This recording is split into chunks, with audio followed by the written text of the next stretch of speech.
Welcome to Make It Your Business, the podcast. Get the advice you need to grow your business by getting guidance from industry experts and interviews with successful small business owners. Don't forget to rate, review, and subscribe. Cool. Hello again. Hello. How you doing? Cool. So today we're going to go with slightly different, but yeah, basically 10 top ways to get more customers. Awesome. Okay. Yeah, so a little quick fire round, hey? Exactly. Yeah. Give me a second. Not in any order, obviously, because Not in any right, yeah. Sorry, I do know. I'm just having a quick sort of solidification of my thoughts. Yeah. Because obviously it depends on industry. Like, we give this podcast towards people that do products and services and all sorts of different things. Yeah. So yeah, it's important to understand that everybody's different. But yeah, as a general rule, like there's like some certain steps we can follow. So Okay, yeah. but yeah, do you want me to start off by going through a couple of things? Yeah, I'm just putting my thoughts down there. I was just, sorry, put that down. Yeah, go on. You go first. Go on. Cool. So Sorry, I hate these when you do this because it feels like under pressure. You see that? I never get better. Tip things right. That's so good. like in the marketing industry, we always say the best way to acquire a client is word of mouth. Yeah. So, you know, if you've got existing customers and providing a decent service, Yeah. or, you know, giving them good products, then, you know, they'll go away and tell their friends, but they don't always think of it. Referrals. That's what it says. I should have been a doctor with my Doctor referrals. No, exactly. So, yeah, but it's super important. But, like, people don't usually offer, you know, recommendations unless someone asks. So You have to ask. yeah, do you know a good butcher's? And then you'll tell me, oh, yeah, I know one down the road. Yeah. But, like, you wouldn't go around to your friends and say, like, oh, do you want to try this butcher's? Or, you know. Well, the two ways are, in a simplistic way, you have to ask your clients to recommend you, Yeah. but you have to set some sort of systemization in. The common thing is recommend a friend. Mm-hmm. They work. Recommend a friend schemes work. If you incentivize someone, okay, let's take the butcher's example. Yep. You're a butcher and you put a little card in the bag, sort of like recommend a friend, and you both get, you know, half a dozen sausages. Yep. And or a 10% off voucher that can only be redeemed by somebody else. Yep. So you can write their name on it. Oh, Mrs. Smith. Yep. There we are. There's a 10% off voucher, and you give that to a friend. That's super interesting. No. I read one the other day. This was genius. Oh, I forget what they did now, but what they offered was, it was £500 of service. I can't remember what they did. It would make more sense. It was a £500 gift voucher Okay. for £200, Yep. right? It's a really good value. Yep. But you couldn't spend it yourself. So you could buy the voucher, but you couldn't redeem it. You had to give it to someone. Okay. And their service was more than £500. But I thought it was super smart because it meant you were, say, buying that £500 voucher for £200, so you got that value. You then gifted it to me. Yep. So I feel, oh, wow, Chris has added huge amounts of value. I'm really special to him. Well, I've then got a £500 voucher, which wasn't quite enough for the service. Yep. So I had to top it up. Yep. But then I went to the client. So then the business got a new client in the form of me. All right, they lost the difference, Yep. the enticement, probably their profit margin, over, say £1,000. But they'd essentially acquired a new client then that they're keeping their ecosystem. So yeah, recommend to friends with discounts, reductions. Yeah, I mean, it works. Basically, ask for referrals. Yep. Cool. And then, yeah, another tip is sort of like always engage with existing customers. Yes. So, yeah, it's a lot easier to upsell your services upon it. So, literally wrote that as well. Upsell it. I think people forget it's a lot easier. So with the digital stuff, when we're building an e-commerce site, it's pretty much the norm now to offer upsell and downsell items, isn't it? For the psychology of upselling the add-ons. Bricks and mortar or more traditional businesses forget sometimes. And to reiterate the point, how many times have you been into McDonald's and they've asked you if you want to go large, or should we add an apple pie to that? And you do. You say, oh, okay, yeah. That's an upsell. Yeah. That's the only way I can sort of explain it really simply. They are kings of it, Yeah. the upsell. And it's the same, if you're a florist, you've sold a bunch of flowers, and you say, oh, would you like a vase for that? Yeah. Would you like a insert small value, high profit margin item Yep. that is, of low consequence to the transaction? Because like customers vary, like if they're like placing an order or doing some sort of service with you, then you're going to want to try and get as much business out as possible. But it's not trickery. This is the thing. Some people find it leaves them a taste in their mouth. If I've engaged in buying something from that person, they say, oh, would you like an X also? I'm not saying it's a pleasure, but actually I'm like, yeah, I do want that. Awesome. Yeah. Thank you so much for reminding me and offering me that. And sometimes it's a complimentary thing. You see these boxes that like customers also bought. Yeah. So it reminds you, oh yeah, of course I would need one of those. Well, it's interesting because like we've got clients even now where like, we'll have consultations with them, catch-up meetings, and we'll go over different services and sort of like say, oh, like we'd probably suggest doing this now. And they're like, oh, you guys do that, and it's like if they'd have realised that we did it, they'd have sort of. Oh, talking about which, I know we're going off target with customers. I suppose it's the same thing. So I've got a little story about this. So it was a business that I actually sold a few years back, but we made this one particular product. We made about 20 different products, but it's one particular product. So a client came to me and we were talking about stuff, and I was like, I'll get you a price. And like, I didn't know you did that.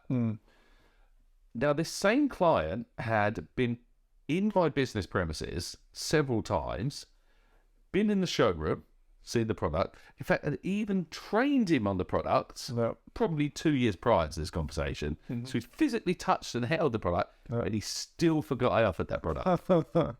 Right? And I know it's funny, but the reason that story locks in my mind, especially the British, we are terrible at telling people about what we do. I think some of the other cultures and nations are a lot better. We are terrible. We will assume we've done it, gone through it.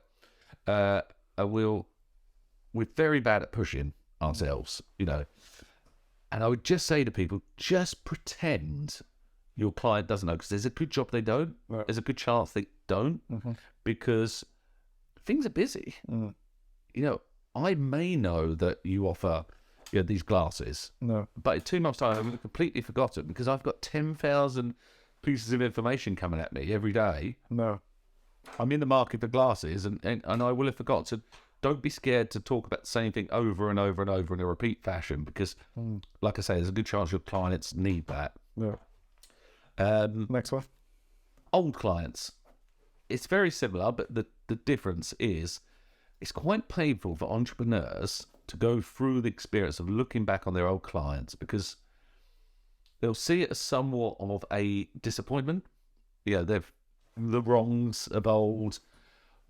But you will find if you go back to people that have bought in the past who are not currently buying, and you reach out to them either individually by phone, email, or just include them on a very personalized mailing, hey, we miss you scenario, a percentage of those will re-engage on the basis they just forgot who you were and what you did.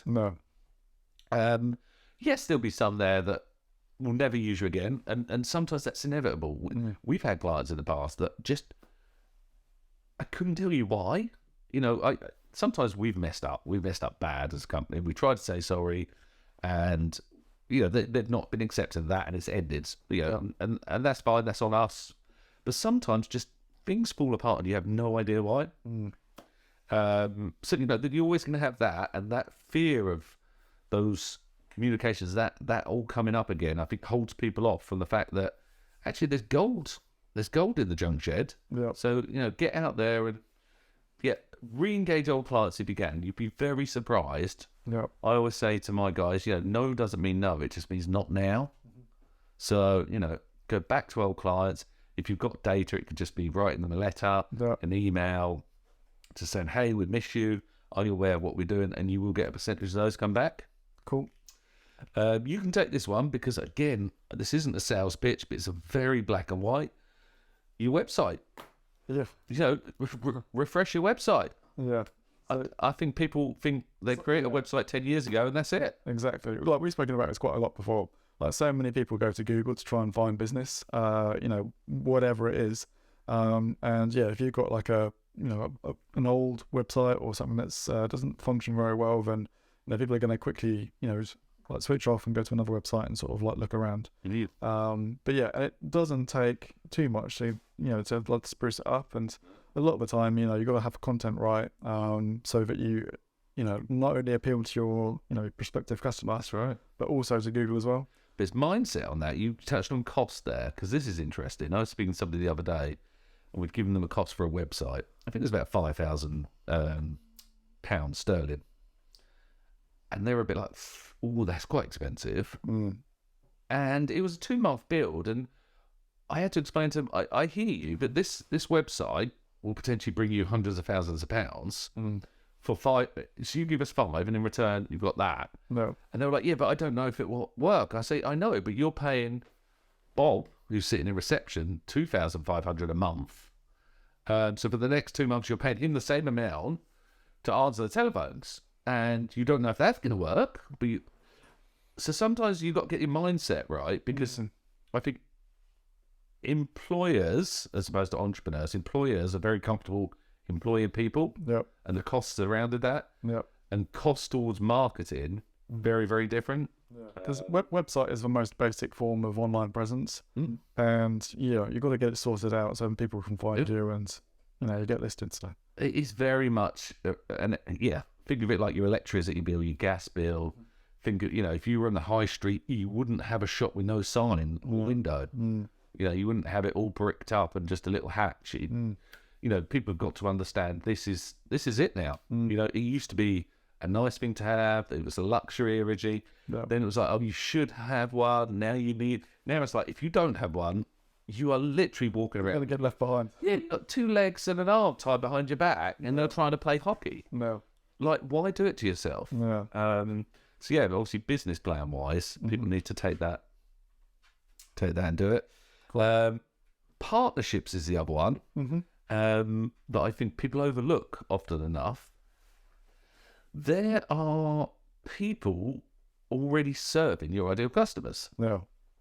So if you are looking at, rather than a competitor, if you can find a partnership that works. So, so we trying to give a very clear example. So say you sell websites to dentists. Okay. Because you've got dental. We do as a society. Department, haven't you? Yep. So I would say to you, why don't you reach out to, say, the orthodontic suppliers and see if you could do something together? Because they're dealing with dentists, you're dealing with dentists. Yep. Maybe you can cross-promote to their clients and they can cross-promote to yours. Yeah. No, exactly. Like in the dental industry, sort of, we deal with a lot of other partnerships with different brands, not just the, the consumer side of it, as in the dental practices. So, there's quite a few other like brands and companies that we work with because we have cross-compatibility for different areas. So, there'll be, for example, like dental lead management software, which, it works for us to sort of help, pass our clients through it because, when we generate the leads for the dental clients, we want to make sure that they can handle them properly. So we'll refer on to those guys, and then, if they've got a customer coming to them who needs more leads, not just to manage them, they'll, refer back to us. I think on a simplistic side, I mean, let's come away from the dental. Let's say you are a butcher's and I'm a greengrocer on the same high street. Yep. There would be no concerns if we each swapped money off vouchers and put them on our counters. Yep. Or if you were a chiropractor and you offered a £25 voucher at the local hair salon every time you had your the back corrected. I don't know, not getting into regular back corrections and what all that. Yeah. But yeah, basically, I do believe talking with other small business owners, cross promote. If you've done the avatar work, Yep. I think we spoke about this. We've done podcasts. I don't know if we haven't, we will on how to create an avatar of your ideal customer. Yep. That's super. Some people call it personas, avatar. But the point is, if you've got an idea of who your ideal customer is, then obviously you can promote to them and sell to them a lot easier and quicker. So that's good. So how many we got there? 1, 2, 3, 4, 5. Social media. Yeah, So social media works great. Obviously, make sure you've got like a business page, which is free to create. Doesn't take long. Facebook and Instagram are the big ones. indeed. And then once you've got those, it's just the key is consistency. Yeah. Making sure you're sort of putting posts on. Doesn't even have to be, every day or every week, but as long as you put. So you said that I would jump in and, I've seen, as much as TikTok's in everyone's lips at the moment, I have seen in the last couple of months a real move on TikTok ads. I'm talking about very boring brands putting their traditional ads on there with just a different voiceover and getting traction. Whether that traction translates into sales, I don't know. I think we'll know in the future. If the pounds keep getting spent in those areas, it's usually a good indication that it's working. I mean, things that work really well on TikTok are the all out there ideas. Like if you're a baking company and you get a dog, film a dog to like bake all the cakes, then it's going to go well and people are going to love it. So. Absolutely. Although I'm thinking, if you've got a dog that can bake, you maybe just get rid of the shop. You made for life.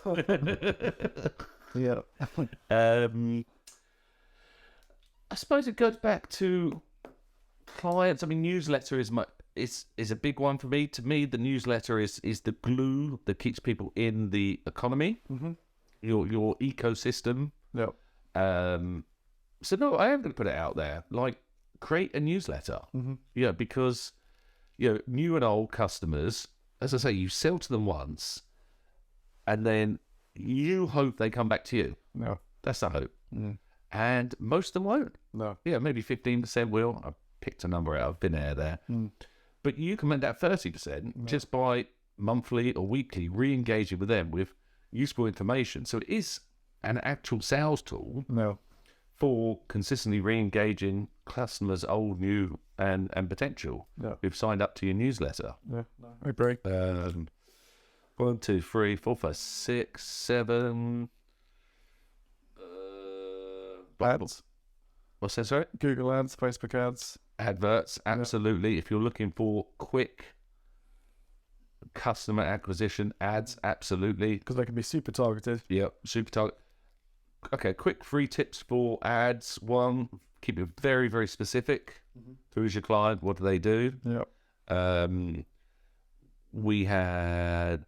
Do you know what? I can't say that, actually. That's probably privileged information. But basically, we've had it where we've taken ads that other people created. They've come to us as an agency, and we've looked through, we've literally retargeted and gone, that's not your client, that's not your client. Just blitzed a load of keywords. Well, that's negative. Change the words within the text font ads and pictures, and boom, game changer. Long form, keyword tool, really important. If everyone is competing for mug, it's £4 a click, don't compete for mug. Go use the tools Google provided, get the long tail words. White mug with blue and red swirl might be 10p. Because Google's keyword planner not only shows you what keywords are doing well, but it also shows you which ones are trending. So it's super important. Shocking to go and do research. Little research people do sometimes, and it's like, and then they go, my ads aren't working. Well, a lot of people go by gut, and it's like, as a marketer or a marketing agency, like that's one of the worst things for us. Like, it's always got to be a data-driven approach. And, if you do your research and try and work out, how you can, target who you're trying to reach. Absolutely. Do the research, target the people, or pay somebody else to do the research and target the people. Why waste hundreds or thousands of pounds, weekly, daily, monthly, on something that isn't working if you could just do the work? That's good. Networking, another big one. Get out there. Groups, big one. Offer advice on groups. Answer questions on Quora. On a digital networking side. Find some local groups. Go and basically offer support. Introduce yourselves. Again, it depends who you are. what type of business. If you're a cleaning business for homes, well, then you want to get around people. Yep. You might be on Mumsnet. If you're a cleaning business for commercial, that's probably going to be less successful for you, and you want to get down the Federation of the Small Business meetups, Yep. where you can meet people who are running businesses and small offices that need local cleaners. But yeah, definitely networking. Try and get something at least monthly in your calendar. Yep. Break away from your job. Go and say hello. Tell people what you do. Okay. Cool. We need one more. One more. Should I brush on SEO or? We spoke about SEO. I mean, we love SEO, but Yeah. I'm thinking 10 sales things. Problem with SEO is it's a huge sales tool, Yeah. but you have to be patient. I'm guessing if somebody's like, hey, I need 10 sales ideas right now. What about the more traditional side? Printing off leaflets and. Yeah, I mean, we can touch base on that. It's very difficult because it's a lot harder to measure. So it takes a bit more effort. But yes, leafleting, print ads, they work, but you have to measure them. Yeah. You have to add a metric to them. Whether that's a physical coupon. Yeah. So call us and quote code. Yeah. Whenever it is. Yeah. Or you can get phone numbers. As you and I know, we can create a phone number that we can monitor. Yeah. So we can have each different ad or Leaflet going. or leaflet with a different phone number or a different website or a different queue. And then you can, as long as you're monitoring the traditional stuff, in fact, it could be really powerful because there's not much out there now. No. We've got a client who sells garage doors, and we've been recently doing some ads for them in physical, local magazines that go through people's doors. Okay. Fantastic feedback. Yeah. Really, really good. Yeah. Seems to resonate very well with the older generation who still enjoy physically reading through these sort of news information pamphlets and seeing the services that are offered by local people. Wow. That's good.